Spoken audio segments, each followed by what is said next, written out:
पहिला बातमी हिंगोलीमधून। हिंगोली जिल्ह्यातील कयाधू नदीला सध्या पूर आलेला आहे आणि या पुरामुळे बोलडा फाटा ते उमरा फाटा मार्ग वाहतुकीसाठी बंद आहे।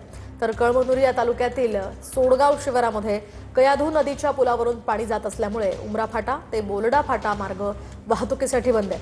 राज्य महामार्गाच्या दोन्ही बाजूने वाहनांच्या लांब रांगा लागल्या आहेत। आपण पाहतोय ही दृश्य सध्या हिंगोलीतील कयाधू नदीला पूर आलेला आहे आणि त्यामुळे हा संपूर्ण परिसर जलमय झाल्याचं दिसतंय। ही शेती पूर्णपणे पाण्याखाली आहे आणि इथून जाणारा हा रस्ता जो आहे तो सुद्धा पाण्याखाली दिसतोय। त्यामुळे सध्या तरी ही वाहतूक बंद करण्यात आलेली आहे।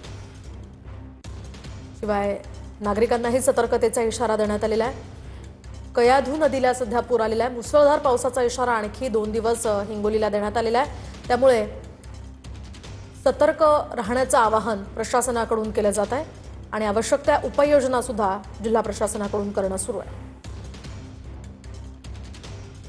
तालुक्यातील सोडेगाव शिवारामध्ये आहे। याच सोडेगाव शिवारातून कयाधू नदी वाहते आणि ही कयाधू नदी आहे ते दुतुंड भरून वाहत आहे। दोन्ही दुतडे जे आहेत ते नदी भरून वाहते आहे। खरं तर आपण बघतोय की ड्रोनच्या सहाय्याने हे सगळं दृश्य आहे। या दृश्यामध्ये आपण बघतोय की या कयाधू नदीच्या काठची शेती जी आहे ते पूर्णतः पाण्याखाली गेली आहे।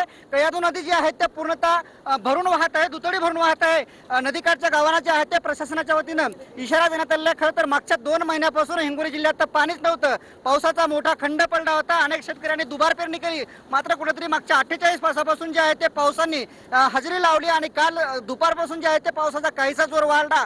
खरं तर काल जिल्हा प्रशासनाने जे आहे ते हिंगोली जिल्ह्यासाठी रेड अलर्ट जारी केला होता आणि रेड अलर्ट जारी केल्यानंतर हिंगोली जिल्ह्यात मुसळधार पाऊस झालेला आहे आणि याच मुसळधार पावसामुळे जे आहे ते नदी नाले आता दुतंडी भरून वाहत आहेत। हिंगोली जिल्ह्यात आजही पावसाचा इशारा देणार तर खरं तर आज रात्री 12 वाजेपर्यंत जे आहे ते रेड अलर्ट होता आणि आजही अलर्ट असल्याचं प्रशासनाने सांगण्यात आलेलं आहे। मी रमेश चेंडके, TV9 मराठी, कयाधू नदी, कळमनुरी, हिंगोली।